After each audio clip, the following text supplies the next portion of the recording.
Thank you. You said last week that you would swear in Adelita Grijalva whenever she wanted. She's written a letter to your office. You've not sworn her in. I understand about pro forma sessions. Yes. Doesn't your resistance to not swear her in add fuel to the fire that this is about the Epstein files? No. Let's talk about Grijalva and Epstein. Okay. Once more for everybody. Everybody in Congress, I think, is for maximum transparency of the Epstein files. That is underway right now. Let me point out before I go forward further, all of the files were in the possession of the Biden-Harris Department of Justice for 4 years. Every single thing that we're talking about right now was in their sole possession. They could have released it. They could have done anything. Ro Khanna, all the Democrats who are jumping up and down making noise about this, didn't say a peep about it for 4 years.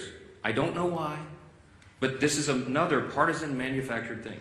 Is it a serious problem? Yes. I've sat with the victims.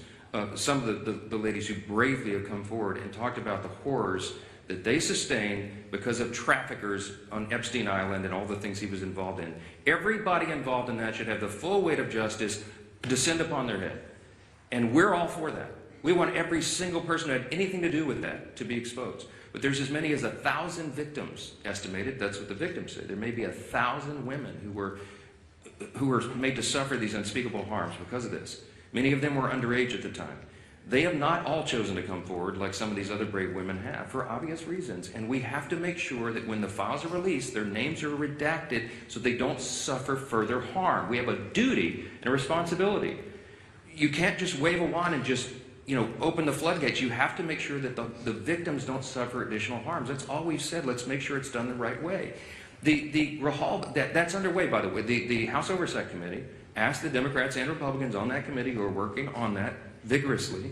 As I said, some of the biggest, bulldogs in Congress are on that committee, and they're all joined together in a bipartisan fashion, digging through and releasing documents. 34,000 documents so far, and more on the way. In fact, as I noted a couple of days ago, the attorneys for the House Oversight Committee, during the shutdown, are still doing work. They were in New York City combing through the Epstein estate files. By the way, that was never even mentioned or anticipated in the discharge petition, for those of you who are following all the details of this. So more is coming out. We're for all of it coming out as soon as possible. The only thing we want to make sure of is that the innocent victims are protected, and I think we have a responsibility to do that. With regard to Grijalva, our dear friend from Louisiana, Julia Letlow, won a special election back in 2021. It was in March, as I remember. Speaker Pelosi took 25 days to administer the oath of office to her.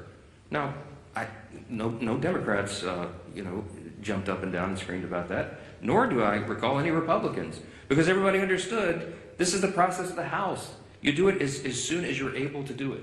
Ms. Grijalva won her election, and credit to her. She's going to fill her father's seat.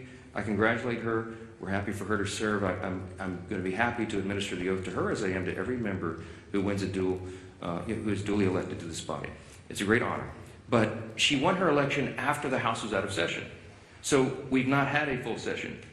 She deserves to have all the pomp and circumstance that everybody else does. She deserves to have a full House of members and go down and do the speech and have her family and friends in the balcony. That hasn't been scheduled because we haven't had that session yet. As soon as Chuck Schumer opens the government, as soon as Mark Kelly and Senator Gallegos, the two senators from Arizona, Ms. Grijalva's state, will go and join with 3 others and open the government, we're happy. We'll have that as soon as we get back to business. But we have to get back to business. They have to open the government. I don't know how else they can answer that question. Yes, sir.